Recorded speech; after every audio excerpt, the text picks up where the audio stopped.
बिस्मिल्लाहिर्रहमानिर्रहीम। इस वीडियो के अंदर मैं आपको मोमेंट और शेयर एनवेलप्स के बारे में बताऊंगा। आप अभी तक आईएलटी और bending diagram, shear force diagram, इन चीज़ों को समझ चुके हैं। आईएलटी को देख के आप डिसाइड करते हैं कि मुझे कितनी क्या पैटर्न लोडिंग लगाना चाहिए। मसलन आपने ये एक्सरसाइज की हुई है, अगर मैं आपको ये दिखा सकूँ, ये आपने इस तरह की प्रॉब्लम ये पेपर 5 में से मैंने खोला हुआ है, जिसमें से जो आप कर चुके हैं। एक फ्लोर बीम का एनालिसिस है जो कि कॉलम्स के ऊपर फ्रेम कर रहा है। 3 स्पैन से मसलन इसके, तो अब इसमें आपने डिसाइड कर दिया कि मुझे ये 3 पैटर्न लोडिंग्स अगर मैं सॉल्व कर दूँ,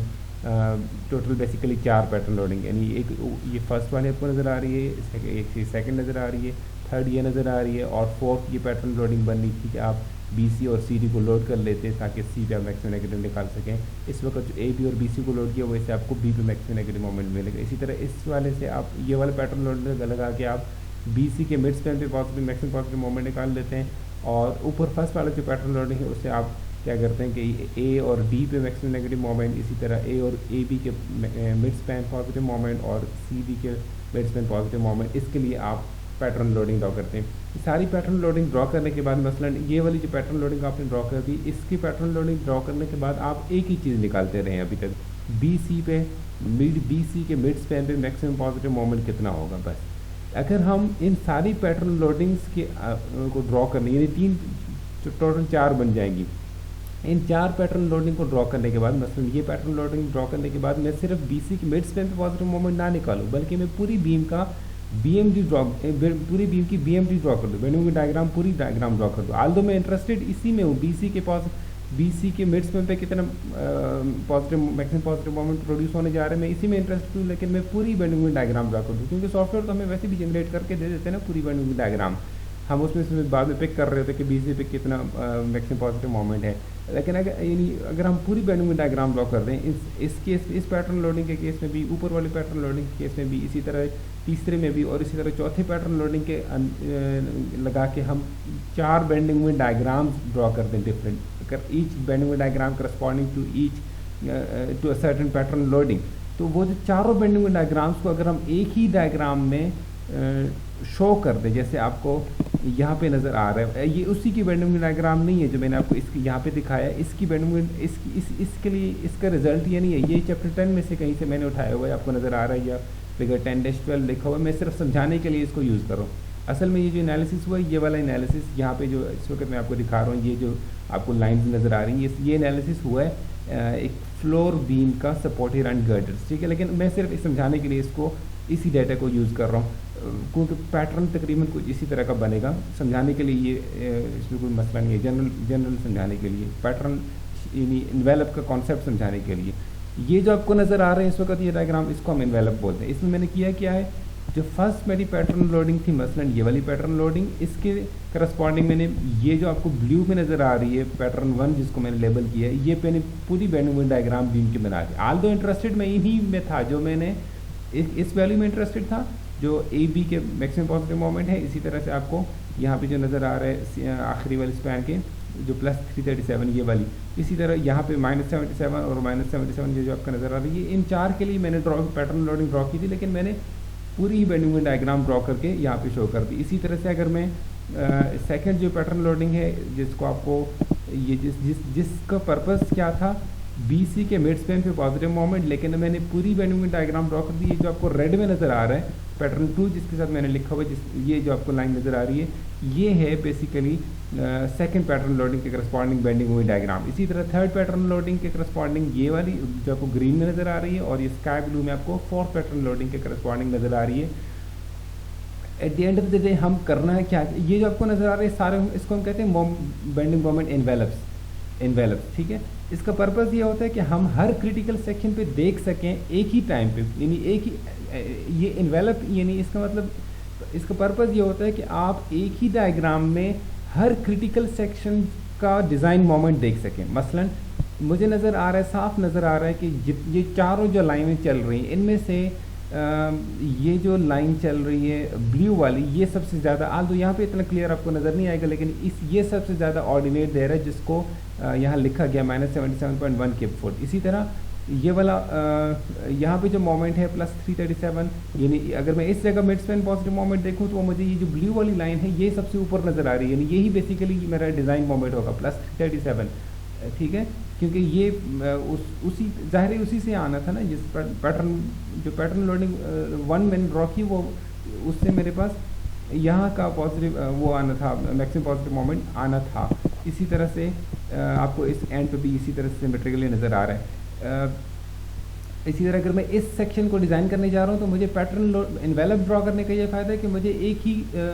जो है नज़र में एक ही दफ़ा में सारा कुछ नज़र आ रहा है कि इस जगह जो मैक्सिमम मोमेंट है वो माइनस वाकई यही पैटर्न लोडिंग कंट्रोलिंग थी, यही मुझे मैक्सिमम मोमेंट इसने देना था, जो कि आपको बी पे मैक्सिमम मोमेंट माइनस 338 दे रहा है। इसी तरह से सी के लिए अलग से आपको नज़र आ रहा है, और इसी तरह से हमने पैटर्न लोडिंग 2 में नज़र आ रहा है कि ये मैक्सिमम पॉजिटिव मोमेंट इस जगह पे देगा। यानी अच्छा एक तो ये आपको चारों लाइन नज़र आ रही हैं, कुछ लोग इसको इस तरह से भी ड्रॉ कर लेते हैं, यानी एक प्रैक्टिस ये भी है कि आप इन चारों लाइनों में से मसलन जहाँ जहाँ भी ये लाइन पीक वैल्यू दे रही है, पीक यानी मसलन यहाँ पे मैक्सिमम नेगेटिव कितनी है वो पॉइंट में मार्क कर दूँ, इसी तरह मैक्सिमम पॉजिटिव मोमेंट यहाँ पे कितनी है वो पॉइंट में मार्क कर दूँ, इसी तरह से मैं यहाँ पे मैक्सिमम मोमेंट नेगेटिव मोमेंट कितना है उसको मार्क कर दूँ, इसी तरह यहाँ मैक्सिमम पॉजिटिव को मार्क कर दूँ, सो ऑन। हर जगह में हर लोकेशन पे जहाँ पॉजिटिव मोमेंट्स प्रोड्यूस हो रहे हैं वहाँ पे मैक्सिमम पॉजिटिव मोमेंट देख लूँ, यानी उसको मार्क कर दूँ पॉइंट को, और इसी तरह से जो नेगेटिव वाले रीजन है वहाँ पे जो सबसे ज़्यादा नेगेटिव वैल्यू है, जैसे इस केस में आपको यहाँ पे नज़र आ रही है, यहाँ पे नज़र आ रही है, इनको अगर मैं मार्क कर दूं और फिर मैं एक डायग्राम ड्रॉ कर दूं, नई डायग्राम ड्रॉ कर दूं, वो नई डायग्राम के अंदर मैं सिर्फ उन यानी जो मैक्सिमम वैल्यूज़ हैं उन्हीं को शो कर दूं। मसलन एक डायग्राम जो बनाई जा सकती थी, मैं इसको अभी ऑलरेडी इसमें काफ़ी सारी लाइंस है लेकिन मैं बनाने की कोशिश कर रहा हूँ ये हाईलाइटर उठा के, कि मसलन एक डायग्राम अगर मैं ऐसी बना दूँ जिसमें मैं इस पॉइंट को इस पॉइंट को इस पॉइंट को और इस पॉइंट को और इसी तरह इस पॉइंट को इस पॉइंट को और इस पॉइंट को, इनको अगर मैं ज्वाइन कर दूँ सम हाउ, आल्दो मैं स्ट्रेट लाइन से ज्वाइन नहीं कर सकता, it is not it won't be that correct, लेकिन अगर मैं सिंप्लिसिटी के लिए एक स्ट्रेट लाइन से इनको ज्वाइन कर दूँ, although it shouldn't be in reality it's not going to be a straight line, लेकिन अगर मैं ज्वाइन कर दूँ इनको, मतलब ज्वाइन में इस तरह बल्कि नहीं करना चाहिए मुझे, what should I do is कि मैं लेट मी रीस्टार्ट, मैं यहाँ से शुरू कर रहा हूँ, यहाँ पे मैक्सिमम ये है, फिर इस जगह अगर मैं देखूँ इस लोकेशन पे तो ये सबसे बड़ा अभी भी यही है, ठीक है, ये यहाँ पे तो सारी जगह यही पे मैक्सिमम चलता जाएगा, ठीक है, यहाँ पे सारा यही ऊपर सबसे ऊपर यही आ रही है लाइन, तो मैं इसी को लेता जाऊँगा, ठीक है। यहाँ पे तकरीबन हम 0 को करीब फॉल कर रहे हैं, यहाँ पे अभी लाइंस मिक्सअप हो रही हैं, लाइंस इंटरचेंज हो रही हैं, अपनी पोजीशन चेंज कर रही हैं, यहाँ पे बेसिकली कोई भी मोमेंट इतना ज़्यादा क्रिटिकल नहीं है, सारे करीब करीब आके मर्ज हो रहे हैं, तो इसको बहुत ज़्यादा इजीली तो मैं फिगर आउट तो नहीं कर पा रहा, लेकिन समहाउ मैं यहाँ से भी एक पॉइंट ले रहूँगा। फिर अब मैं चूँकि नेगेटिव में हूँ तो मैं मैक्सिमम नेगेटिव को सॉरी यहाँ तक तो ठीक है, ठीक है। उसके बाद ये है कि मैं चूँकि अब मैं बीच वाले रीजन्स की तरफ बाद में आता हूँ, लेकिन मैं इन पॉइंट्स को पहले मार्क कर देता हूँ, ये जो हमारे वेल नोन क्रिटिकल पॉइंट्स हैं जिनको आप डिज़ाइन में कंसिडर करते हैं, इनको मैं पहले मार्क कर दूँ ये। अब उसके बाद इंटरमीडिएट जो पॉइंट्स हैं उनमें लाइक इस तरफ अगर आप देखें तो पॉजिटिव में ये ऊपर कंट्रोल कर रहा है, ठीक है, यहाँ तक तो चलो इसी की कंट्रोलिंग है, लेकिन अगर मैं नीचे आऊँ तो फिर ये वाली वैल्यू मैक्सिमम की तरफ तो बड़ी है, लेकिन नेगेटिव वाली साइड पे भी वैल्यूज़ कुछ चली गई हुई हैं, तो मैक्सिमम पॉजिटिव की तरफ ये है, नेगेटिव की तरफ ये है, दोनों 0 के करीब करीब वैल्यूज़ हैं। आप लेट्स से नेगेटिव वाली साइड पे कोई वैल्यू ये, और फिर इसी तरह ये नेगेटिव सबसे बड़ी है इस रीजन में, फिर ये बड़ा पॉइंट, फिर इसी तरह से अगर मैं इसके बाद देखूँ तो मैक्सिमम नेगेटिव, अगर मैं नेगेटिव वाली साइड पे देखूँ तो ये सबसे नीचे लाइन जा रही है, और अगर मैं पॉजिटिव वाली साइड पे देखूँ तो सबसे ऊपर अभी मेरे ये वाला पॉइंट जा रहा है। यानी